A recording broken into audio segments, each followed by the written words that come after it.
Vous traduisez littéralement vos techniques de drague françaises en anglais. Vous passez pour quelqu'un de bizarre ou même de creepy. Aujourd'hui, je vous donne 7 techniques naturelles pour draguer en anglais comme un natif. Et dites-moi en commentaire si vous avez déjà utilisé la technique numéro 7. C'est parti! Hello everybody, it's Coach Joe, your English coach. Technique numéro 1. I couldn't help but notice. Traduction, je n'ai pas pu m'empêcher de remarquer. C'est l'ouverture classique et respectueuse en anglais. Elle montre de l'intérêt sans être agressive. Vous pouvez la compléter de 1000 façons différentes. I couldn't help but notice your smile. It's contagious. Ou encore, I couldn't help but notice you're reading my favorite book. Cette phrase fait 3 choses importantes. Première chose, elle justifie pourquoi vous approchez la personne. Deuxième chose, elle montre que vous avez remarqué quelque chose de spécifique. Troisième chose, elle ouvre naturellement la conversation. Les anglophones adorent cette approche indirecte. C'est beaucoup mieux que d'approcher avec « tu es belle » qui sonne trop direct. Dans les bars ou cafés, vous dites « I couldn't help but notice you're here alone. Mind if I join you ?» La personne peut accepter ou refuser poliment sans malaise. Technique numéro 2, what brings you here? Traduction, qu'est-ce qui vous amène ici? C'est la question parfaite pour démarrer une vraie conversation. Elle est casual, friendly et montre un intérêt authentique. Vous l'utilisez dans les événements, bars, festivals ou même galeries d'art. What brings you here tonight? Crée immédiatement un dialogue. La personne va partager quelque chose sur elle. Ensuite, vous pouvez rebondir naturellement sur sa réponse. Par exemple, elle dit « I'm here for the live music ». Vous enchaînez « Me too ». « Have you seen this band before ?» Et voilà, la conversation est lancée sans effort. Les Américains préfèrent cette approche conversationnelle au compliment direct. Ça montre que vous vous intéressez à la personne, pas juste à son apparence. Au fait, si vous avez du mal à parler anglais, n'hésitez pas à nous contacter. Nous avons déjà aidé des milliers de francophones dans plus de 60 pays du monde à parler couramment cette langue. Cliquez sur le lien dans la description de cette vidéo et nous nous ferons le plaisir de vous aider à changer radicalement votre vie grâce à l'anglais. Technique numéro 3. You have great taste in. Traduction, vous avez très bon goût en. Cette phrase est parfaite pour complimenter sans être lourd. Au lieu de complimenter physiquement, vous complimentez les choix de la personne. You have great taste in music. What else do you listen to? Ou bien, you have great taste in wine. Are you a sommelier? C'est subtil, intelligent et ça lance une discussion intéressante. Les anglophones apprécient énormément ce type de compliment. Ça montre que vous êtes observateur et pas superficiel. Dans un café, vous voyez quelqu'un avec un livre intéressant. Vous dites « You have great taste in books. That author is incredible. » La personne se sent valorisée intellectuellement, pas objectifiée.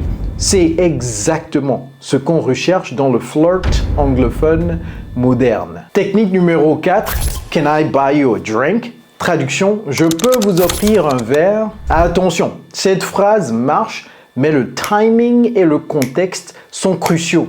Ne commencez jamais avec cette phrase. D'abord, vous créez une connexion avec les techniques précédentes. Ensuite, après 5 à 10 minutes de bonne conversation, vous proposez le verre. Exemple, This has been fun. Can I buy you a drink? La différence est énorme comparée à arriver directement avec l'offre. Version creepy, vous approchez et dites Can I buy you a drink? Sans contexte. Version smooth, vous discutez d'abord, puis vous offrez le verre naturellement. Les Britanniques et Américains trouvent l'approche directe sans conversation préalable très bizarre. Si vous apprenez quelque chose jusqu'ici, prenez une seconde pour liker. Ça aide vraiment la chaîne et je lis tous vos commentaires. Également, faites pause et dites-moi en commentaire quelle technique vous utilisez déjà. Technique numéro 5. I'm terrible at this, but I had to say hi. Traduction, je suis nul à ça, mais je devais venir vous dire bonjour. Cette technique est magique parce qu'elle est vulnérable et honnête. Vous admettez que vous n'êtes pas un expert en drague. Ça désarme immédiatement l'autre personne et crée l'authenticité. Les anglophones adorent l'humilité et l'autodérision. I'm terrible at this, but I thought you seemed really interesting. Ou I'm terrible at this, but my friends dared me to come talk to you. Cette dernière version est drôle et légère. Elle enlève toute la pression de l'interaction. Dans un contexte de networking ou événement social, vous dites I'm terrible at approaching people, but I had to tell you, I loved your presentation. Ça marche dans des contextes romantiques et professionnels. L'autodérision est votre meilleur ami en anglais. Technique numéro 6. What's your story? Traduction, quelle est votre histoire? C'est une question ouverte et profonde qui montre un véritable intérêt. Elle invite la personne à partager quelque chose de personnel. Vous l'utilisez après avoir établi une première connexion. You seem fascinating. What's your story? La personne peut partager ce qu'elle veut, son parcours, ses passions, ses voyages. Ça crée immédiatement une conversation riche et mémorable. Les anglophones préfèrent largement cette approche aux questions banales. C'est 1000 fois mieux que « What do you do ?» qui sonne transactionnel. « What's your story ?» montre que vous voyez la personne comme unique. Dans un bar, après 15 minutes de conversation, vous dites « I'm really enjoying talking to you. What's your story? How did you end up here ?» Cette question transforme le flirt superficiel en connexion réelle. Et c'est exactement ce qui fait la différence entre être oublié et être inoubliable. Technique numéro 7. We should continue this conversation sometime. Traduction, on devrait continuer cette conversation un jour. C'est la transition parfaite pour demander le numéro sans pression. Vous ne dites pas directement « Give me your number ». Vous suggérez une suite naturelle à cette interaction agréable.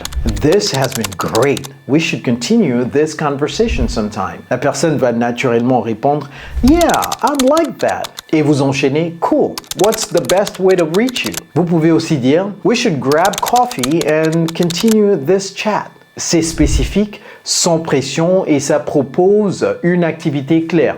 Les anglophones apprécient cette approche progressive. Ça respecte les limites tout en montrant votre intérêt. Voici une variante pour les plus confiants. I don't want this to be the last time we talk.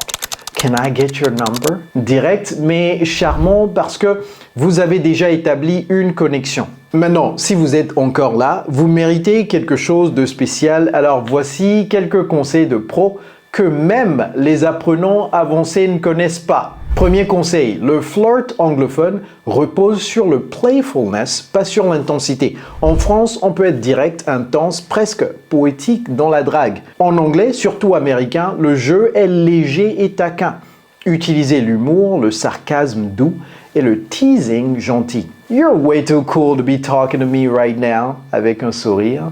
Ou I bet you say that to everyone, en réponse à un compliment. Ce ping-pong verbal crée une tension sexuelle naturelle. Les natifs trouvent l'intensité romantique française trop lourde au début. Gardez ça pour plus tard, quand vous vous connaissez mieux. Deuxième conseil, votre langage corporel compte plus que vos mots. Même avec les meilleures phrases, un langage corporel fermé détruit tout. Maintenez un contact visuel confortable, pas fixe et intense, souriez naturellement. Penchez-vous légèrement vers la personne quand elle parle. Respectez l'espace personnel. Les anglophones ont besoin de plus de distance physique. Ne touchez pas trop tôt, sauf handshake ou high five contextuel. Un touch léger sur le bras pendant un rire fonctionne, mais soyez subtil. Les Américains sont particulièrement sensibles aux signaux non verbaux. Donc, si vous voyez que la personne recule ou croise les bras, donnez-lui plus d'espace. Troisième conseil, apprenez à lire les signaux et à accepter le refus gracieusement. Si la personne donne des réponses courtes, regarde ailleurs ou consulte son téléphone, elle n'est pas intéressée. Ne forcez pas la conversation. Dites simplement « Well, it was nice meeting you. Enjoy your evening. » et partez avec classe. Dans la culture anglophone, Insister après un signal de désintérêt est considéré comme du harcèlement. Un no ou même un maybe sans enthousiasme signifie non. Respectez ça immédiatement. Les gens se souviennent de comment vous gérez le refus. Partir élégamment montre maturité et respect. Récapitulons ce que nous avons appris aujourd'hui. Au lieu de traduire littéralement vos techniques françaises et passer pour quelqu'un de bizarre, vous savez maintenant draguer naturellement. Technique numéro 1, I couldn't help but notice, pour ouvrir respectueusement. Technique numéro 2, what brings you here, pour démarrer une vraie conversation. Technique numéro 3, you have great taste in, pour complimenter intelligemment. Technique numéro 4, can I buy you a drink? Au bon moment après avoir créé, bien entendu, une connexion. Technique numéro 5, I'm terrible at this, but I had to say hi, pour être vulnérable et authentique. Technique numéro 6, what's your story, pour créer une connexion profonde. Technique numéro 7, we should continue this conversation sometime, pour obtenir le numéro naturellement. Et n'oubliez pas les conseils de pro. Privilégiez le playfulness sur l'intensité.